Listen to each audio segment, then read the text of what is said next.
अस्सलाम वालेकुम। इंजीनियर मोहम्मद तारिक अब्बासी मीरपुर से आपसे मुखातिब हूँ और हज़ूर शेखुल आलम का मिशन जारी है और उसी मिशन के तहत जानशीन हज़ूर शेखुल आलम सजादा नशीन दरबार आलिया नहरिया शरीफ चांसलर मोइनुद्दीन इस्लामी यूनिवर्सिटी व मेडिकल कॉलेज जनाब हज़रत किबला पीर मोहम्मद सुल्तानुल आरफीन सिद्दीकी साहब की ज़ेर सरपरस्ती मीरपुर में जो प्रोजेक्ट है Moinuddin institute of nursing and allied sciences, इसके तामीराती काम इस वक्त बड़ी तेज़ी के साथ जारी है और आप देख रहे हैं इस वक्त के फाउंडेशन में पीसीसी कंक्रीट और एक्सक्वेशन काम मुकम्मल होने के बाद इसकी आरसीसी जो फाउंडेशन है वहाँ पर कंक्रीट पोरिंग का काम इस वक्त शुरू हो चुका है।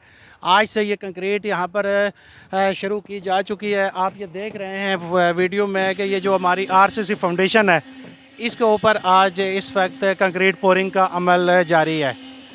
नाजरीन, ये 1,14,000 स्क्वायर फीट एरिया पर मुश्तमिल है और जिसकी तमाम इंटरनल जो लेआउट है वो पाकिस्तान नर्सिंग कौंसिल की रिक्वायरमेंट को मद्देनज़र रखते हुए इसका नक्शा तैयार किया गया है। और किबला पीर मोहम्मद सुल्तानुल आरफीन सिद्दीकी साहब आप रोज़ाना की बुनियाद पर इस प्रोजेक्ट पर अपनी राय भी दे रहे हैं और इसकी रिपोर्ट भी आप हमसे ले रहे हैं। आप ये देख रहे हैं कि इस वक्त फाउंडेशन में कंक्रीट का काम जारी है अल्हम्दुलिल्लाह, और हमारी ये कोशिश है कि आने वाले 2 माह के अंदर हम इसकी फाउंडेशन से बाहर निकल आएँ और उसके बाद हम इसके ग्राउंड फ्लोर की स्लैब की तरफ बढ़ें। बहुत शुक्रिया।